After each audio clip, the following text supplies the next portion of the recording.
网友们好，今天是2024年9月18号。就在今天上午，加拿大移民部长马克·米勒宣布了5项新的对国际学生临时工人的限制令。第一条限制措施是，加拿大移民局将在2025年发放43万7千个学习许可，这是基于2024年的48万5千个新学签的数字基础上减少了10%，而2026年将会维持这个数额。第二项限制措施是，硕士生和博士生现在也需要省认证信了。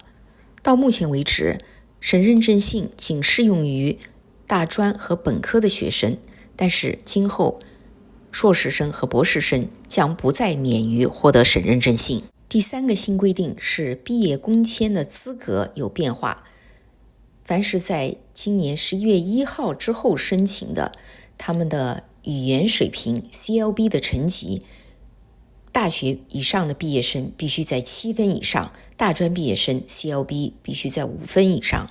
第四项是对配偶开放式工签的限制。新的规定要求必须要攻读16个月以上的硕士学位课程的学生，他们的配偶才有资格申请配偶开放式工签。这样未来的3年内就会减少5万个配偶工签的发放。第5项是对临时外国工人的限制。自2023年4月以来，加拿大的失业率持续上升。加拿大目前的失业率已经从 6.4% 上升到了 6.6%。到2024年的8月份，有150万人失业，比上个月增加了6万人，所以要限制对在加拿大临时居民工作许可的发放。米勒部长说，并不是每个想来加拿大的人都能来，并不是每一个想留在加拿大的人都能留下。我们的移民系统必须保持其完整性，管理得当，可持续。展望未来，我们将竭尽所能实现这一目标，为新移民创造成功的机会。英文比较好的朋友可以听接下来米勒部长今天新闻发布会上的英文原文。欢迎大家在下方留言，告诉我你们对加拿大的这些新限制令有什么感想。 Less than a year ago, we announced 3 big measures when it comes to international students. One, a national cap and a redistribution of the student permits out of a spirit of fairness across the provinces and territories. 2, a very important limitation on spousal permits. And 3, as part of making sure that the system is dealing with the fraud that we had seen, a process of letter of acceptances that involves the provinces certifying that the institutions that international students are coming into are indeed those that we see on the applications. Those were very important in addition to some of the measures that I announced in December with respect to the solvency requirements of students that have to come to Canada. Canada is not an inexpensive place to live in. And in addition to the work hour amendments that we have made that limit the work hours to 20 and now coming up 24 hours for students studying full time. We expect students to be doing exactly that. But let's set the table further a little. When you look at the growth that we have seen in people that are temporary residents of Canada, that's something that has grown almost exponentially over the last few years, from about 437,000 individuals in 2019 alone to about 1.2 million in 2023.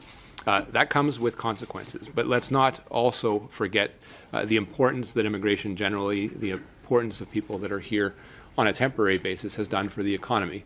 The Bank of Canada has said it, the International Monetary Fund has said it, the immigration writ large has been in part responsible for preventing us from going into a recession, has been important for the net growth in the gross domestic product. Again, this has been important, and it's been important to the growth of the country, but I think it's safe to admit that we have allowed certain aspects of this to get overheated, and probably for too long. I made in March an announcement, an important one, to reduce the number of people that are here temporarily from 7% to 5% over the next 3 years. The Bank of Canada rightly highlighted that a number of the measures that we have taken, while important, were not sufficient in order to address that number and to give people the satisfaction that those numbers were going to come down in that period. Today, along with the announcements that Randy is making, we are announcing further measures, specifically, importantly, with respect to international students, and a few other ones that I will go through here shortly. First, I'd like to say that the measures that we've taken with respect to international students, and again, taking a step back, international students and the postgraduate work permits that come with it, occupy about 50% of the temporary workers that are here in Canada. The programs that Randy administers about 10-15%, depending how you're counting.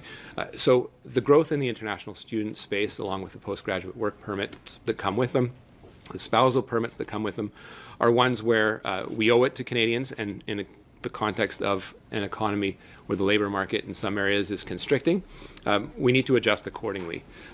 I would say that the measures that we've taken up to now are working. You have seen more than anecdotal evidence that there has been an impact on certain rental markets where students are more prevalent.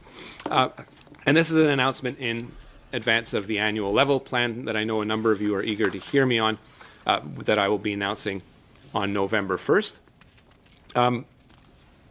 And integrating for the first time ever a fuller picture of what immigration looks like in our country and what we are projecting for the economy, for Canada, for our social cohesion for the next 3 years. So today I am announcing 6 additional measures, and I'll go through them in a little bit of detail because I think that's important.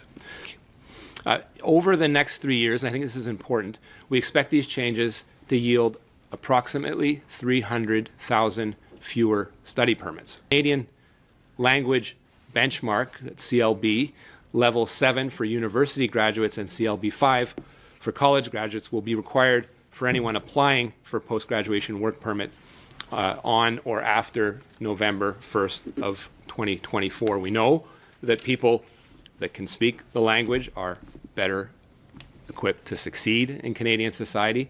This is a more stringent requirement that I think is very important if we are going to continue the successful story of integration of some of these people into Canadian society.